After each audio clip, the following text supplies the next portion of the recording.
नमस्कार। बुंदेलखंड विश्वविद्यालय के संवाद कार्यक्रम में आपका पुनः स्वागत है। मैं डॉक्टर कौशल त्रिपाठी।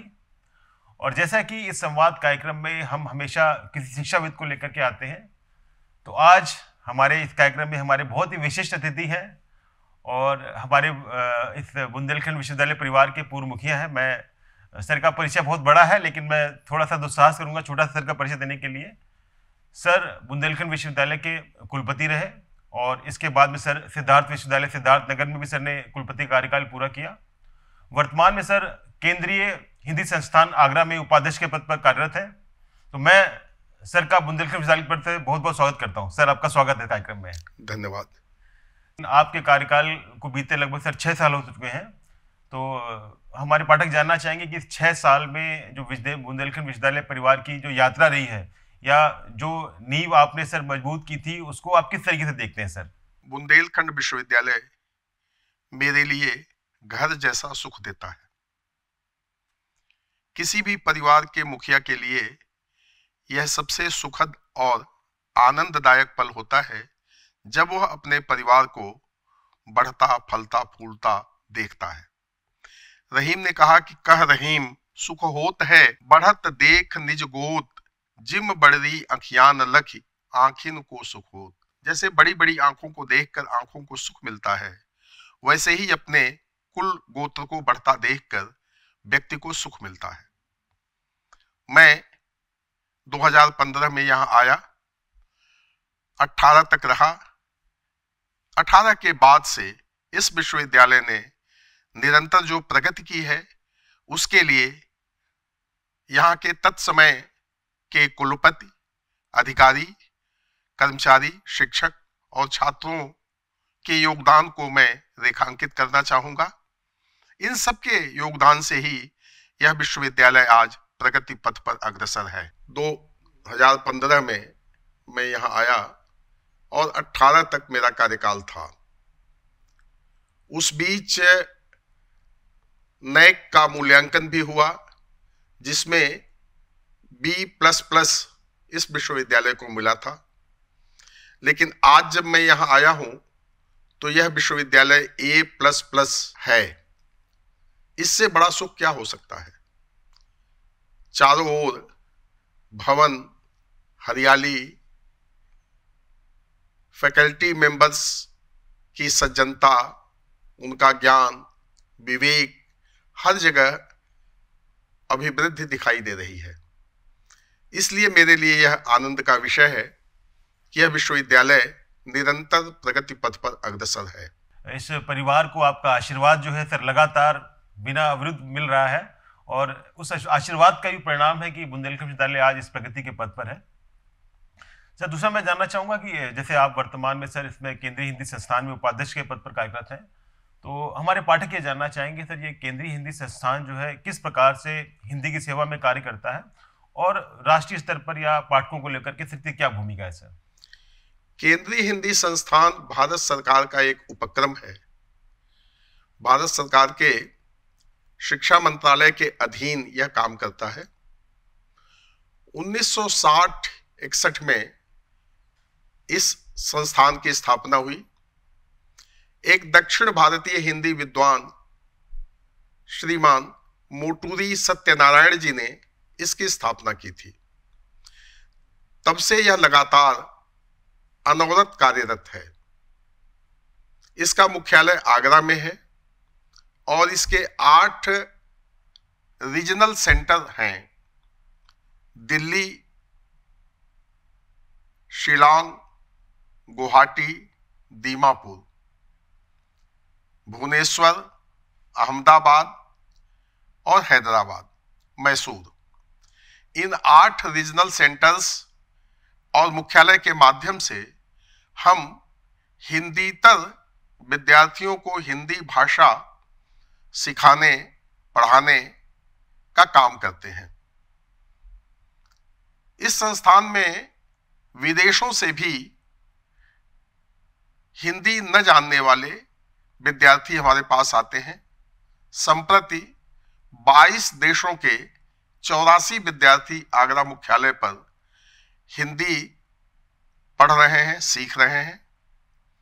सबसे सुखद यह होता है कि जब वो हमारे पास आते हैं अपने अपने देश से, चाहे श्रीलंका हो, तंजानिया हो, कजाकिस्तान हो, सीरिया हो, किसी भी देश से जब हमारे पास आते हैं तो उन्हें हम कोशिश करते हैं कि भारतीय संस्कृति से उनका परिचय हो और वह हमारी संस्कृति में इतने रच बस जाते हैं कि जाते जाते उन्हें भी खलता है और हमें तो खलता ही है। दिल्ली जो केंद्र है, रीजनल सेंटर, यह उत्तर भारत के लिए है, जिसमें पंजाब, हिमाचल, जम्मू कश्मीर इससे जुड़ा हुआ है। नॉर्थ ईस्ट में गुवाहाटी है, शिलोंग है और दीमापुर है। इन तीनों सेंटर्स से सभी नॉर्थ ईस्ट के प्रांत कवर होते हैं। उड़ीसा के लिए भुवनेश्वर है, तेलंगाना, आंध्र प्रदेश के लिए हैदराबाद है, मैसूर कर्नाटक के लिए और पश्चिम के लिए अहमदाबाद। इन क्षेत्रों में भी हिंदीतर भाषी छात्रों को हम हिंदी सिखाने का काम करते हैं। सर, जैसे आपका एक लंबा समय रहा है, अध्ययन का भी रहा है, अध्यापन का भी रहा है और प्रशासनिक भी रहा है, और इन तीनों में आपने कई सारी चीज़ें इम्प्रूवमेंट भी हुई हैं। मैं जानना चाहूँगा वर्तमान में सर, आप इतने इतने पूरे दशकों में जो हिंदी साहित्य है, क्योंकि हम लोग जो छात्र हैं, हमारी जो पीढ़ी है जिसने जो साहित्य पढ़ा हुआ है, तो वर्तमान में सर जो नया साहित्य आ रहा है तो उसको आप कैसे देखते हैं कि उसका स्तर और बढ़ा है या कि चीज़ें इम्प्रूवमेंट की आवश्यकता है सर? देखिए, हिंदी साहित्य का जहां तक सवाल है, छायावाद के बाद अचानक छायावाद के विरोध स्वरूप हिंदी साहित्य में प्रगतिशील आंदोलन ने जोर पकड़ा और प्रगतिशीलता की आड़ में साहित्य में वामपंथी तत्वों का प्रवेश हुआ। न केवल वामपंथी तत्वों का प्रवेश हुआ, बल्कि योजनाबद्ध ढंग से उन लोगों ने साहित्य उसे ही माना जिसमें वामपंथी मूल्य, सिद्धांत, तत्व दिखाई देते हों। यही कारण था कि कविता और कहानी के क्षेत्र में रामदरस मिश्र जैसे शतायुषी साहित्यकार की उपेक्षा होती गई। आज वो 100 वर्ष पूरा कर चुके हैं और अभी भारत सरकार ने उन्हें पद्मश्री की उपाधि दी है। ऐसे तमाम साहित्यकार जिनका चिंतन भारतीय था, जिनके लेखन में भारतीयता थी और जो सनातन के पक्षधर थे, ऐसे साहित्यकारों को किनारे कर दिया गया। सबसे बड़ा रोचक विषय यह है कि आधुनिक हिंदी साहित्य का विकास जिस एक विधा से होता है, निबंध, कविता के बाद, उस निबंध को हाशिए पर डाल दिया गया, क्योंकि निबंध में भारतीयता झलकती थी, निबंध में देश प्रेम झलकता था, निबंध में प्रकृति थी, निबंध में मनुष्यता थी, नैतिकता थी। इसलिए एक पूरी की पूरी विधा को हाशिए पर डालने का काम हुआ। लेकिन सबसे सुखद यह है कि इधर साहित्य में पुनः सनातन की खोज की जा रही है। भारतीय ज्ञान परंपरा से साहित्य को, विशेषकर हिंदी साहित्य को जोड़ने का उपक्रम हो रहा है और आज साहित्य फिर अपनी मूल चेतना की ओर मुड़ चुका है। सर, एक आम जनमानस में इसको भ्रांति ही कह सकते हैं कि लगभग लोगों को लगता है कि हिंदी जो है वो भाषा के रूप में सही है, एक उसको अध्ययन कर सकते हैं, लेकिन जब रोजगार की बात आती है तो कई सारे जो मध्यम वर्गीय परिवार के जो पेरेंट्स हैं वो चाहते हैं कि उनके बच्चे जो है वो अन्य विषयों को पढ़ें। लेकिन मैं खुद मीडिया का शिक्षक हूँ, तो मैं देखता हूँ कि वर्तमान में हिंदी जो है मीडिया या यूट्यूब या पॉडकास्ट के रूप में एक नया माध्यम होकर उभरी है रोजगार के रूप में। सर, आप क्योंकि हिंदी से बहुत जुड़े भी हुए हैं, आप बाजार को भी देख रहे हैं, साहित्य को भी देख रहे हैं, मीडिया में भी जो हलचल है उससे परिचित हैं, तो वर्तमान स्तर में सर जो हिंदी छात्र पढ़ रहे हैं उनके लिए आप किस प्रकार के अवसर देखते हैं, मीडिया इंडस्ट्री में, बाकी में भी, जैसा आप? देखिए, मीडिया इंडस्ट्रीज में विशेषकर इलेक्ट्रॉनिक मीडिया या प्रिंट मीडिया में भी हिंदी की स्वीकार्यता बढ़ी है, और इस सीमा तक बढ़ी है कि आज जितने मीडिया हाउसेस हैं जो हिंदी के चैनल चला रहे हैं, वहां अच्छे समाचार वाचक कम मिल रहे हैं। वो खोज रहे हैं, तलाश कर रहे हैं अच्छी भाषा बोलने वाले, अच्छे ढंग से उच्चारण करने वाले और लोक तथा समाज से जुड़े हुए। यह एक सौभाग्य है कि हिंदी का विकास विदेशों में विशेषकर जिस माध्यम से हुआ, वह भी एक प्रचार प्रसार का ही अच्छा माध्यम था, सिनेमा। विदेशों में मैं अनुभव के साथ कह सकता हूं कि हमारे यहां जो विद्यार्थी आते हैं, विदेशी विद्यार्थी पढ़ने, वो हिंदी की कविताएं देर में समझते हैं, लेकिन हिंदी फिल्म गीतों को वो बड़ी आसानी से समझ लेते हैं, याद कर लेते हैं, गाते हैं और आनंदित होते हैं। देश विदेश में जो हिंदी गई वो फिल्मों के माध्यम से गई, फिल्मी संवाद, फिल्मी गीत।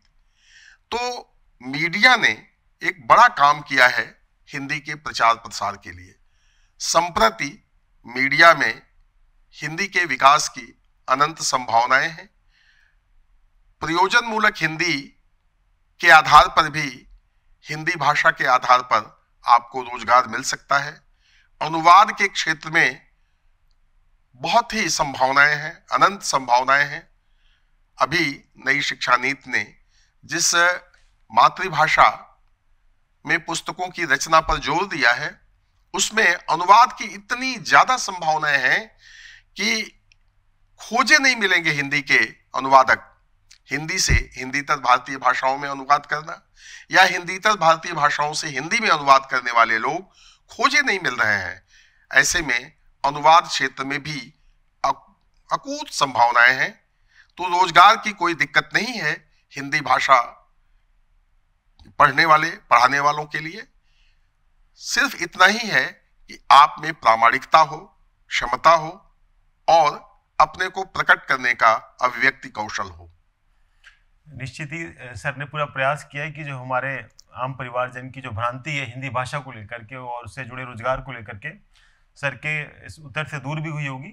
और आज हम लोग भी देख रहे हैं कि विविध मीडिया संस्थानों में और बेसिकली सोशल मीडिया पर, या आज बहुत सारे आप युवा लोगों के यूट्यूब चैनल्स भी देखें कि बहुत सारे लोग हिंदी भाषा के जरिए ही सामने आ रहे हैं और रोजगार के नए अवसर भी बन रहे हैं। बुंदेलखंड विश्वविद्यालय में हिंदी विभाग की स्थापना सर के द्वारा ही की गई और आज वो पुष्पित और पल्वित हो रहा है। और मैं अपने पाठकों में बताना चाहूँगा कि इधर पिछले 3-4 साल में हिंदी विभाग में जो अध्ययन करने वाले छात्र हैं, उनकी संख्या लगातार बढ़ रही है। मतलब लगातार 100, अब हमको अधिक से अधिक जो है, कई सारे ऑनर्स के भी विद्यार्थी हमारे पास में आ रहे हैं। तो नई शिक्षा नीति है, नई शिक्षा नीति में हिंदी के प्रचार प्रसार को लेकर के सर किस प्रकार के प्रयत्न किए जा रहे हैं? सर, मैं जब 2015 में यहाँ आया तो मेरे लिए सबसे दुखद यही था कि 40 वर्ष, उस समय 75 का यह विश्वविद्यालय है, उस समय 40 वर्ष बाद भी इस विश्वविद्यालय में हिंदी विभाग नहीं था। जबकि यह धरती राष्ट्र कवि मैथिलीशरण गुप्त की धरती है, वृंदावन लाल वर्मा की धरती है। यहां विश्वविद्यालय में हिंदी विभाग का न होना यह सबसे दुखद था। बाद में विश्वविद्यालय अनुदान आयोग ने हमें यह सुविधा उपलब्ध कराई। 1 करोड़ रुपया भवन के लिए, 2 वर्ष लगातार सेमिनार के लिए, पुस्तकालय के लिए, और 7 पद स्वीकृत किए जिनका वेतन यूजीसी ने ही दिया। 16 से यह हिंदी विभाग यहाँ चल रहा है, निरंतर प्रगति पथ पर अग्रसर है। आज 6 शिक्षक उसमें काम कर रहे हैं। यह जानकर मुझे अच्छा लगा कि विद्यार्थियों की संख्या भी निरंतर बढ़ रही है और इस क्षेत्र में हिंदी की प्रगति में अगर यह विभाग कुछ काम कर पाया है तो उसे मैं इन विभाग के शिक्षकों को श्रेय देना चाहूंगा।